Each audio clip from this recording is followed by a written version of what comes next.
What is going on, guys? Vlad here with PLC.com. If you enjoy videos on PLC programming, HMI development, or any other application development for industrial automation, consider hitting this subscribe button down below on your screen, and of course the notification bell to receive the latest videos that I will be putting out on this channel. Without any further delay, let's get into today's video. Alright, so today we're going to be talking about alarms, how to use them on your PLC systems, and ultimately how to program a proper alarm system.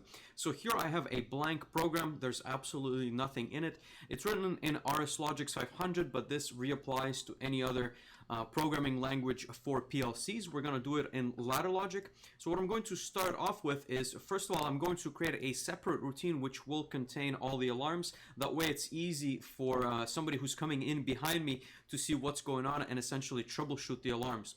So what I'm going to do here is right click this program files. I'm going to hit new, and the new ladder within RSLogix 500 is going to automatically just increment to 3, and this is going to be alarms. And actually, instead of calling them alarms, I do want to name them faults. So faults is something that definitely tells you that the system failure has occurred. And I guess there's a little bit of a debate whether it is an alarm, a fault, or a warning. So the distinction that I always want to use, there's always going to be two types of failure. One which causes a system to shut down, and another one which is only going to be of an indicator type.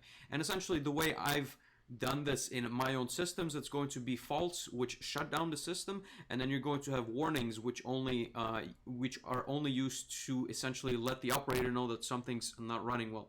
So we're going to allow online edits. We're going to hit OK, and here on the left side, as you can see, we have the ladder 3 faults. It is of course a blank ladder, so we're going to have to start and create certain items. So the way I typically lay this out is we have different faults, and depending on the machine, they would be assigned a different number. However, in RSLogix 500, this is a little bit different. So all I do is create some kind of a system here. So we're going to find ourselves a home. Let's see here, binary.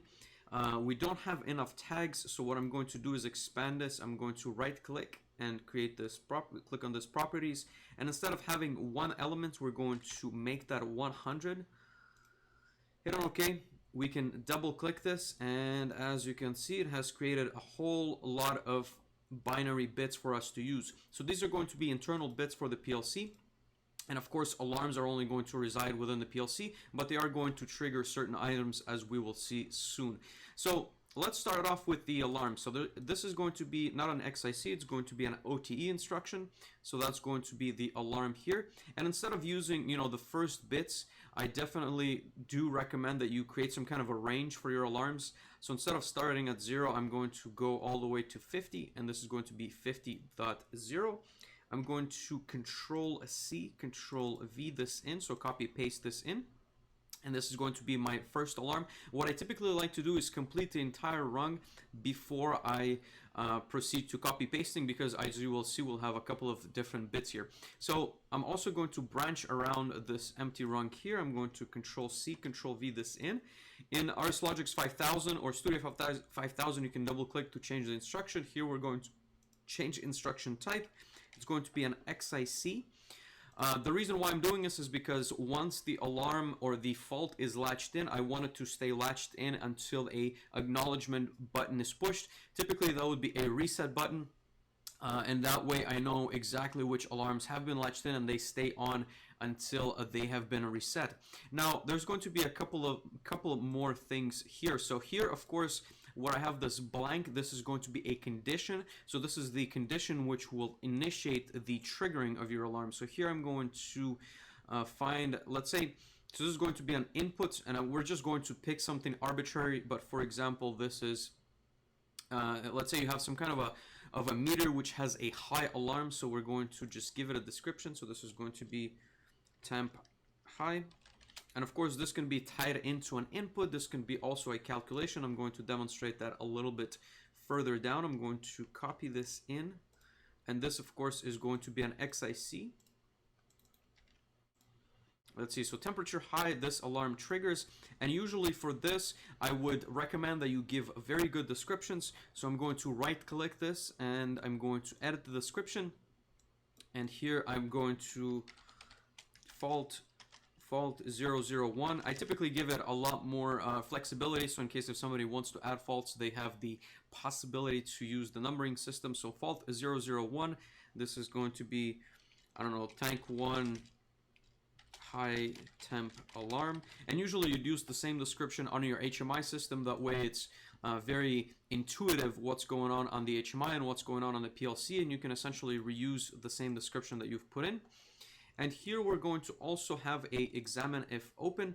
So this is going to allow us to reset this alarm, and of course in a different system this could be a different configuration, but let's see here. So this is going to come back to the main routine, and let's set that up really quickly just to give you an idea of what I mean by this reset. So a reset could be, let's see here, so this is going to be like so, and this is going to be using one of the first binary bits, and I'm going to once again copy that in, and this I'm going to give it a description. So edit description, system fault reset.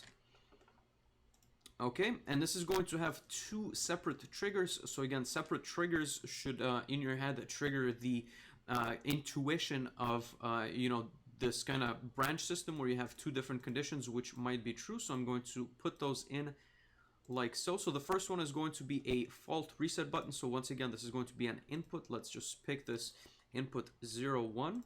And again, these of course don't exist on a virtual system, but it's something that I am just considering to have in the future. So let's say here this is going to be edit description, and this is going to be reset button operator station. So just picture a physical button which somebody resets. They are going to trigger this system fault reset.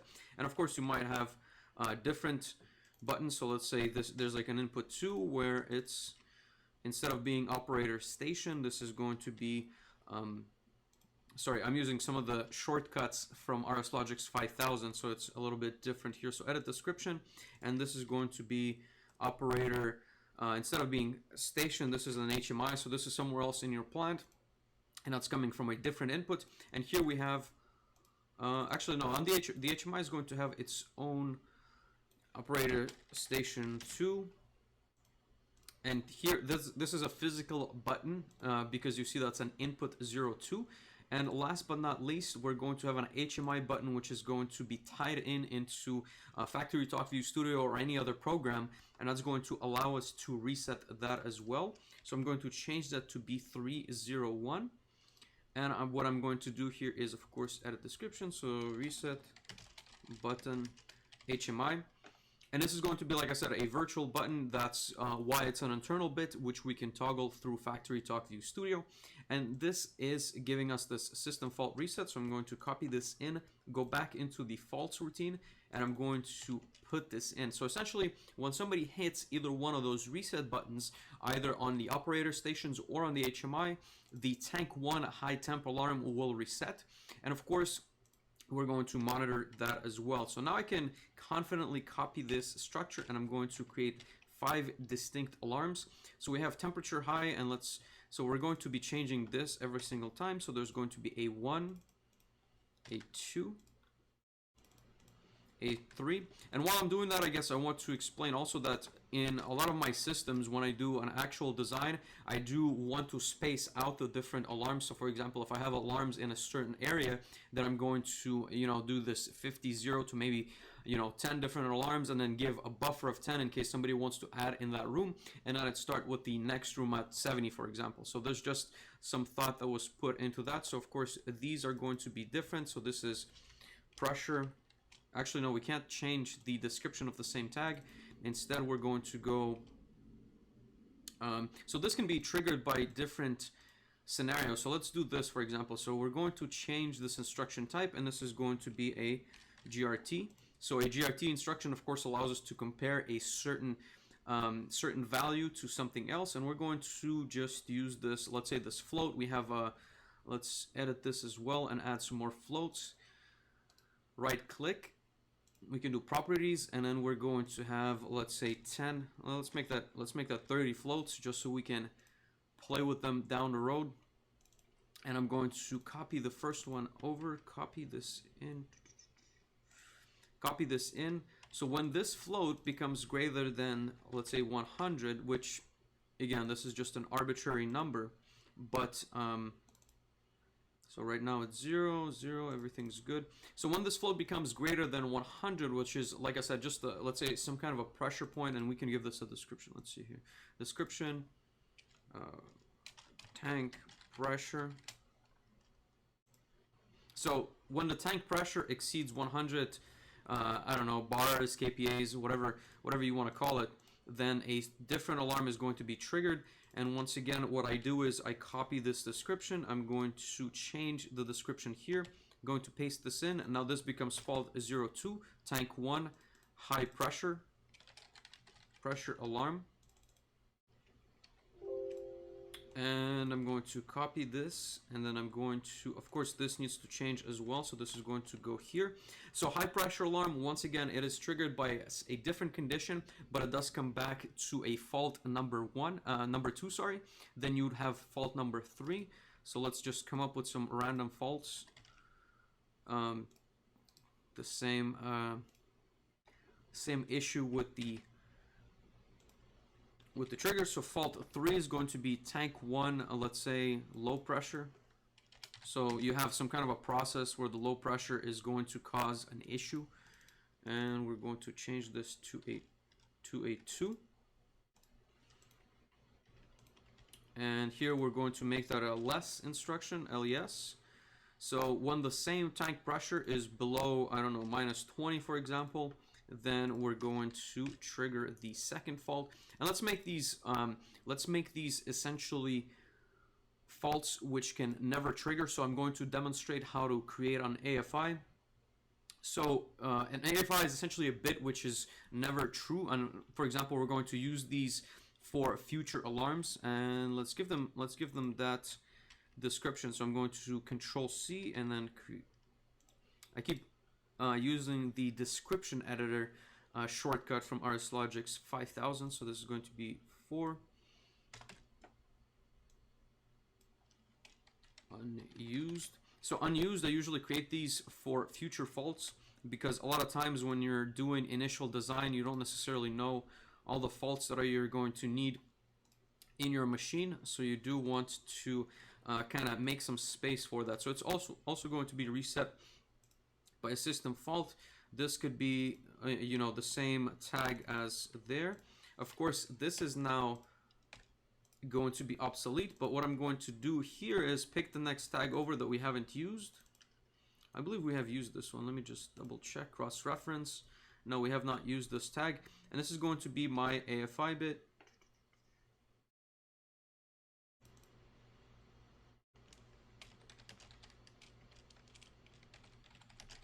So never true. Let's hit OK. And what I'm going to do is I'm going to set that up in ladder here, and just to make sure that it's always AFI'd, I'm going to do it like so. B02. So never true.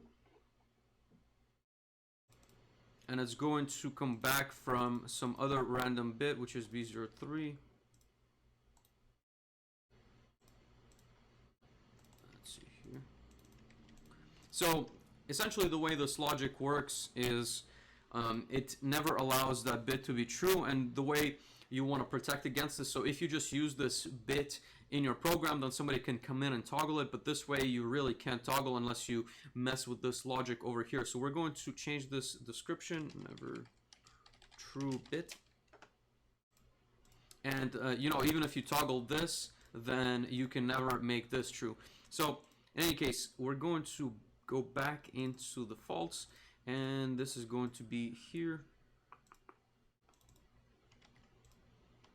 So this is never true, therefore these faults, which are going to be 004 and 005, should never be triggered.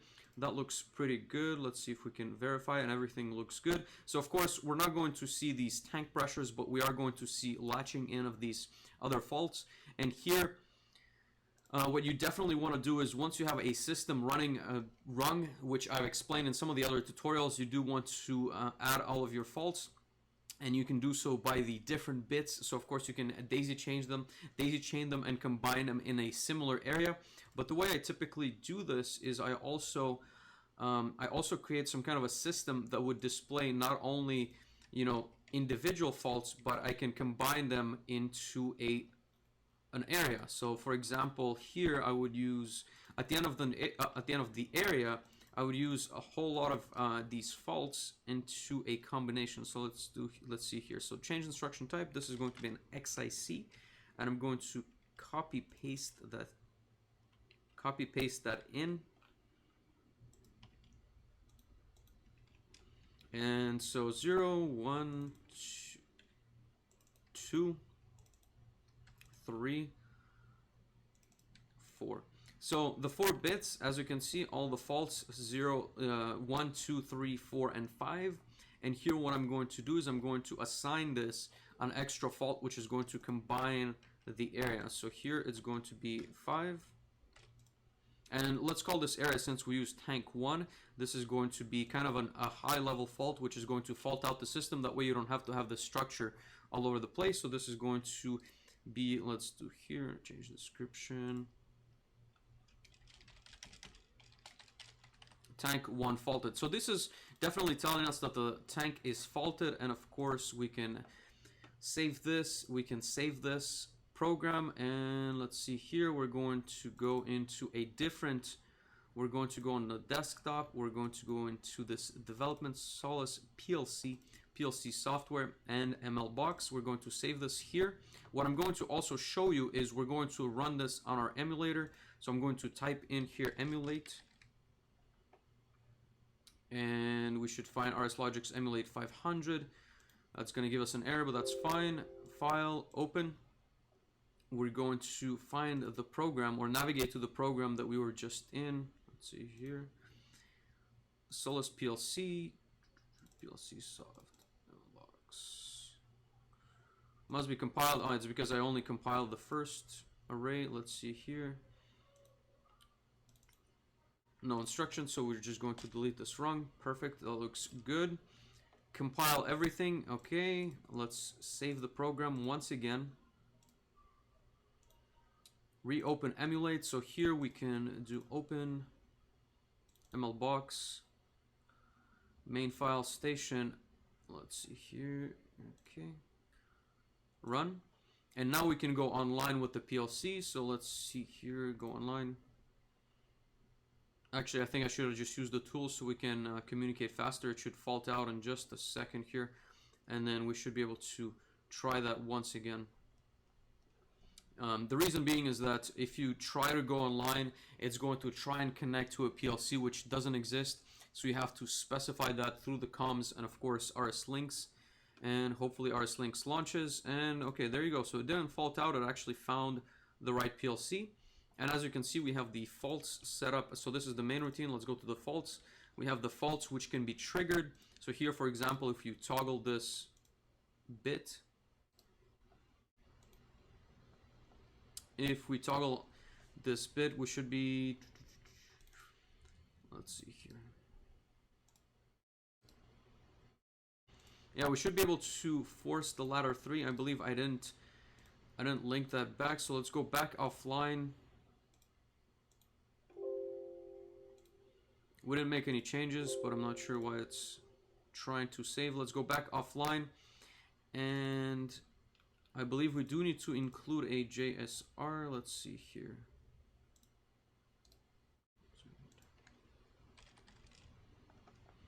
We're going to jump to our subroutine number 3, but I'm going to put that on a separate rung. I should have probably separated my files a little bit better, but that's not a problem. Let's compile everything once again.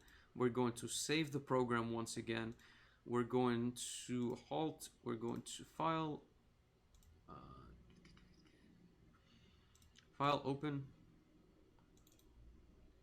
Station 1. Let's see if it'll. It's good. Box.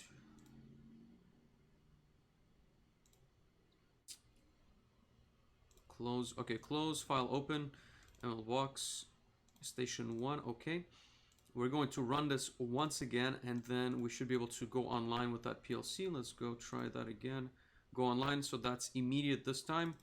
Okay, let's go back into faults. So if the temperature high toggles, you will notice that, let's untoggle it once again, you will notice that the fault is latched in, so that's going to be displaying on your HMI screen. It's going to be displaying to the operator, so they're going to definitely know that there was a high temp alarm. You're also going to get a tank faulted, so the tank 1 is definitely faulted because one of the faults has been triggered. And of course, if we toggle this reset station, so I'm going to right click, toggle bit, and then untoggle. Of course, it's a momentary push button. Then as you can see, the tank is no longer faulted and the fault has been reset. So that's how you set up faults in RSLogix 500. Like I've mentioned before, it can be reapplied to a bunch of other systems. If you guys have any questions, make sure to post them in the comments and or forum section. Thank you guys so much for watching my content. If you have any questions on this topic, make sure to leave them in the comment section below. And if you can spend 5 seconds of your time liking as well as sharing that video if you've enjoyed it, that would mean absolutely the world to me. And if you have any suggestions for the channel, what kind of hardware, software I should be covering, then make sure to leave that down there as well. See you next time. Take care. Bye.